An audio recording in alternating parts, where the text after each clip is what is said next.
Welcome to Customer Feedback Unplugged. I'm Estela Misso, Product Marketing Manager at NICE, and with me is Nate Brown, the co-founder of CX Accelerator, to talk to us about amplifying the voice of the customer in the age of self-service.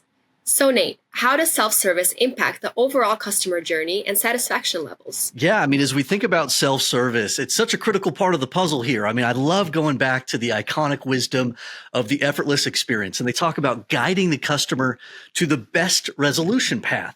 So we get to be smart here. We get to put our feet at the moment of need that the customer has and think through what is the best resolution path. And a lot of times what we'll be telling ourselves and what the customer will be telling us is self-service, good, intelligent self-service, not the type that has me screaming at my cell phone, which happened recently because it's just an endless loop of a self-service, but good, intelligent, helpful self-service capabilities.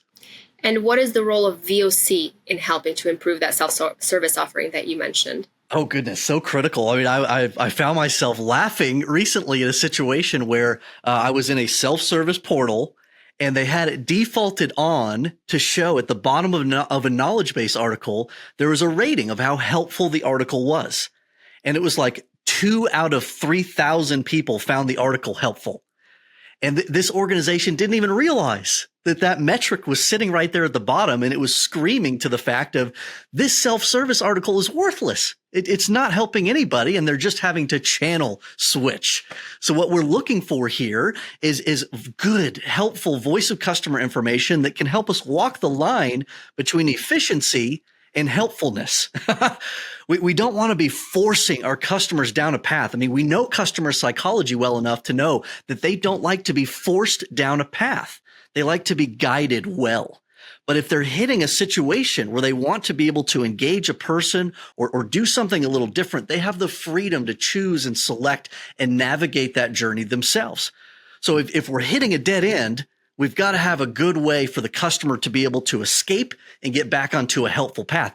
It's their voice of customer information that's going to let us know where those moments are in their journey. CX1 Feedback Management offers a wide range of features, as you may know, that increase feedback collection and containment.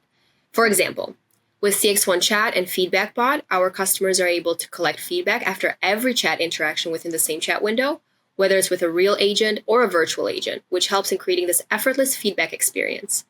What other strategies can companies use like this to gather and analyze customer feedback effectively in their contact centers? So we did that inside of one organization with these little buttons, little USB web key buttons. And I bought ones that flash because I wanted people to be in the habit pattern of when you got meaningful customer feedback. And for us, it was a customer service interaction. They would hit that button and it would take them to this ultra simple little form just to capture customer sentiment and what that meaningful feedback was. The biggest thing that happened to Stella is it got the employees in the mindset of, I am the voice of the customer. I represent this. And I want to make sure that we're capturing it effectively and that we're closing the loop on it. What advice would you give businesses looking to enhance their self-service offerings and better incorporate the voice of the customer in their contact center strategies? As somebody that's serving a customer, we get to be an effective guide. They're the hero of the story. So what do? We get to understand where the customer's trying to go, and we get to navigate that journey with them, bring them there in a more successful way than they could have done without us. And in order to do that, we got to be able to listen really effectively, both to know where it is that they're actually trying to go. Because Estela, we know that sometimes customers don't know the questions to ask. We've got to be smart to fill in those gaps and know, okay, they said this, but we know because we've heard 1,000 customers before this one, this is what they're actually trying to achieve. And this is how I can navigate them there. So that's how it starts in the contact center. But where it gets really fun is when the contact center starts to set the precedence for the rest of the organization. And voice of customer cannot and should be done alone by any department. It just becomes this little box of this little tiny representation of what should be the larger customer journey, how they're navigating the big brand experience with us. And so that means that voice of customer needs to be done together through a CX change coalition that has leaders representing all those different critical parts of the customer journey, bringing that in together. But it's oftentimes the contact center that gets to awaken the organization to the power of doing that together.